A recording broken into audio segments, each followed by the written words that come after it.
Hello, I'm Paul Gates. Welcome to this week's episode of The Academics. It's early November and Thanksgiving's on its way. And while we usually think of the first Thanksgiving being held in 1621 with the Plymouth colonists and the Wampanoag natives of Massachusetts, we've got to keep in mind that natives were actually in North America long before that. Here in the high country, there's not a lot of history that's well known about the history of native activity in the area. So we have here today with us to discuss what we would like to find out. We have Dr. Thomas Whyte, an anthropologist here at Appalachian State, who has been with the university since 1989. Welcome to our show, Tom. Thank you, Paul. How long have you been studying Native Americans in Watauga County, in the area? In Watauga County, ever since I moved here in 1989, but I was hired here to study and teach about Southern Appalachian prehistory, because my entire career has been in the southern mountains. So I've been doing archaeology in the mountains for 40 years, and I've been at ASU for now almost 30 years. Well, as far as Watauga County goes, what have been some of your more unexpected findings or some significant things? Well, the answer to that is, it's not what we find, it's what we find out. And we have lots of questions about what people's lives were like in prehistoric times or pre-contact times. And so usually those questions are what motivate my research. And since I've been here, in the 30 years that I've been here, I've explored lots of sites, many of them right in the city limits of Boone. Some of these sites date back to 11,000, 12,000 years ago. And I've learned a great deal about humans' lives and how they've changed over time, how people have come and gone. And I've learned quite a bit about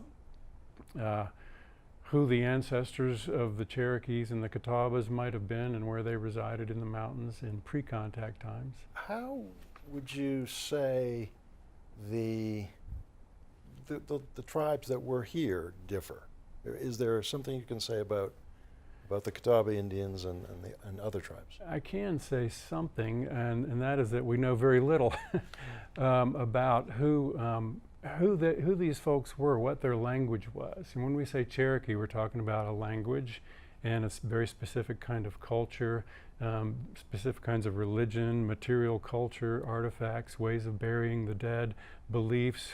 And the Catawbas were different, a different language. They spoke and speak a Siouan language, so they're more related linguistically to some of the tribes of the Great Plains, for example. And a lot of the Indians of the Piedmont of North Carolina and South Carolina spoke Siouan languages. So they're very different.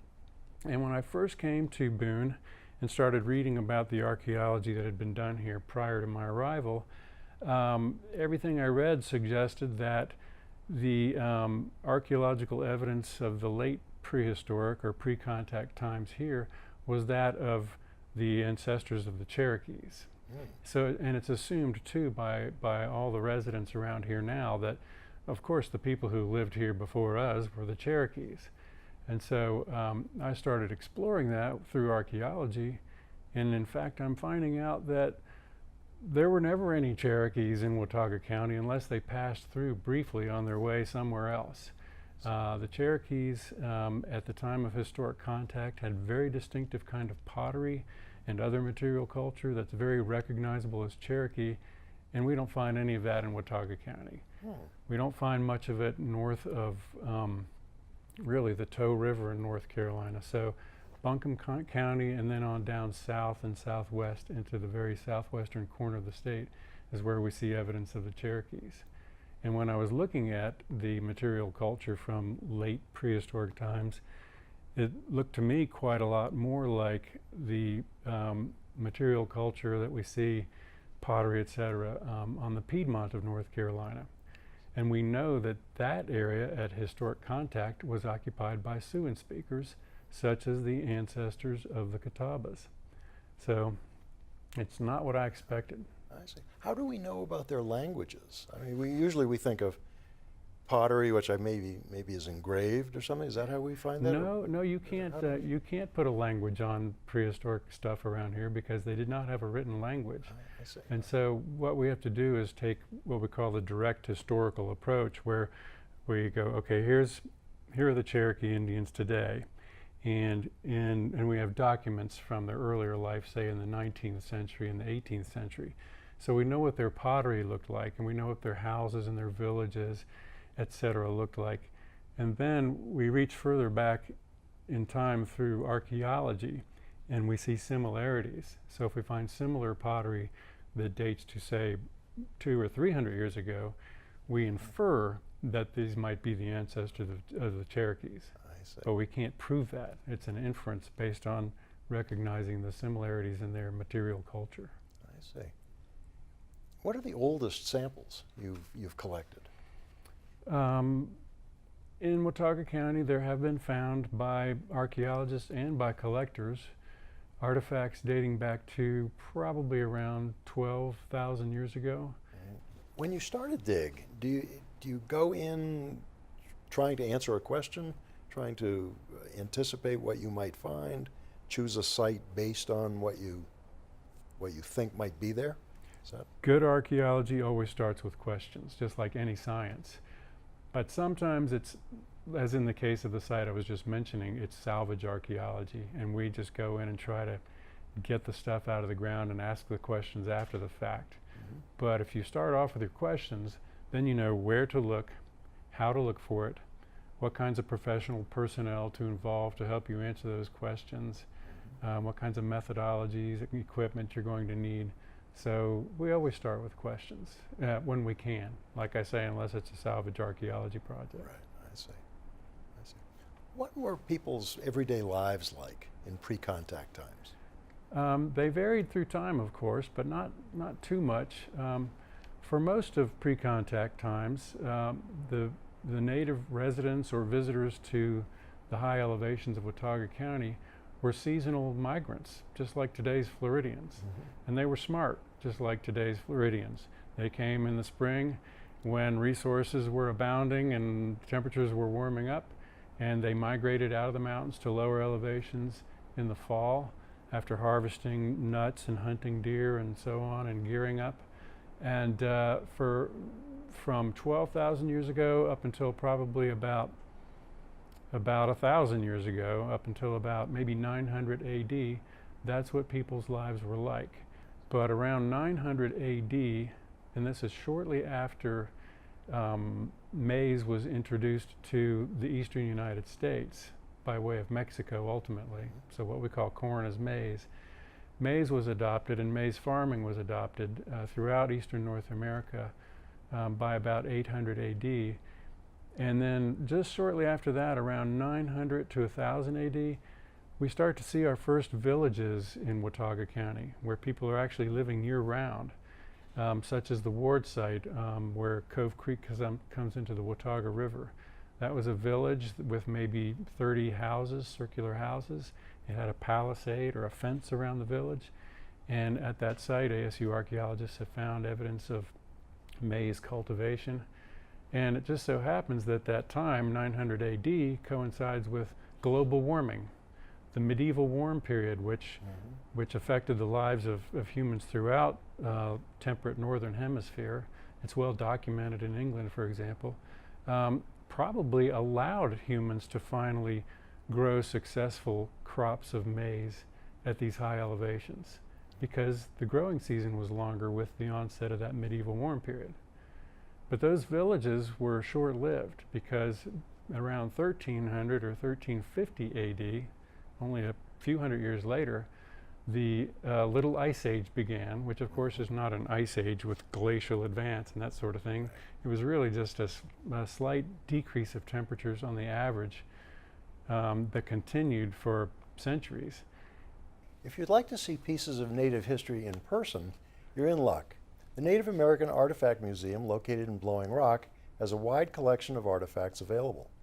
The academic Savannah Nguyen went to take a look herself. Savannah? Today, the Native American Artifact Museum in Blowing Rock aims to preserve the history concerning some of the surrounding Native American tribes that may be lost on modern memory. Historians speculate that Native Americans had lived in North Carolina for centuries, their roots dating back to 8000 BC, first habitating in what is today considered Wilson County. Coveted even by the likes of John Wayne, the collection of 265,000 artifacts at the Native American Artifacts Museum was curated by couple Moon and Irene Mullins. Scouring all of America, the Mullins have been collecting arrowheads and other Native American artifacts since the 1930s. The exhibition has been curated throughout the past 55 years, and the arrowheads were found over 22 states across the U.S. Since, the couple has passed on their collection to friend Wayne Underwood. Thank you, Savannah. While the Native American Artifact Museum does have a large collection, the Department of Anthropology has its own collection. We have some images from your artifact collection, Tom. Would you mind walking us through what a few of them are? Not at all. This image is of some very early spear points that have been found in Watauga County. And one is a drill on the upper left here, but most of these are spear points. And they have really distinctive bases to them where they were lashed to the shaft. And a lot of them have serrated edges on the blades because they were also used as knives. And these date to about 10,000 years ago, 10 to 8,000 years ago. And most of them are made of a black flint that's found over in eastern Tennessee, probably 20 to 30 kilometers from here. And that's another interesting thing. By looking at what the artifacts are made of, we can determine where our migratory hunters and gatherers are coming from, because they're making their tools out of these non-local, what we call exotic materials. And then they come to the uplands and they wear out and they break and they deposit them here. Then they go somewhere else. There are also some artifacts here, these gray ones, that are made out of a rhyolite that's coming from the Piedmont of North Carolina. So it could be that their migration patterns bring them from the Piedmont during one season, through the mountains in another season, over to the Ridge and Valley province of eastern Tennessee during another season, and then back again. So a cyclical migration. So these are spear points. These were probably used to hunt bears, humans, elks, and deer, and whatever, large mammals. And it's actually not until much more recently, and I think we have an image of those coming up, that bow and arrow technology comes into the mountains. I see. I understand that a rich source of artifacts is around rivers. Is that because of the importance of water to life, or was there a fishing culture? Do we know anything about that? It could be a little bit of both. For one, it's also archaeological visibility. Most of our cultivated fields today are on the nice flat terraces of the rivers. And so when fields get cultivated, of course, artifact collectors go out there and find lots of things. So it's being exposed and brought to the surface. So that increases or makes it seem like they're concentrated next to the rivers. But also, of course, yeah, humans have always concentrated their activities next to sources of water, sources of travel. So that's another reason that we might find more evidence closer to bodies of water like that. I see. I suppose there wouldn't be fishing implements that have been found, or can we identify that kind of thing? Oh yeah. We find stone fish hooks, bone and antler fish hooks, and other kinds of tools that were used to harvest the fish. And we also find the bones of the fish themselves. In fact, that's one of my main expertises in archaeology.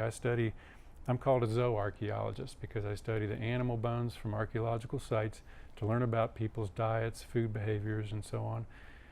And I specialize in fish, I think, because nobody else likes to look at fish bones. They're very hard to identify and kind of scary, but I've always loved fish and fishing and fish bones. So we find the remains of the food, and that's a pretty good clue to the fact that they are fishing. I see. I kind of got us off track by asking about the fishing. That's okay. Is there anything more about the spear points that we've seen? These are some of the earliest ones we find in the mountains. These are the ones I was talking about that date to nearly 12,000 years ago. These have been found not in our area but in other places in association with the bones of extinct megafauna like mammoths, mastodons, extinct Native American horses. And so these are Ice Age hunting implements. The one on the left here has been resharpened down to a very small point. It was probably about 4 times that length when it was initially made. But they would use it, and it would get a little dull, or the tip might break off, and then they would just resharpen it with probably an antler tine, chipping it into shape, and continue to use it until it was exhausted. And we'd call that an exhausted spear point, and that's probably why it was thrown away.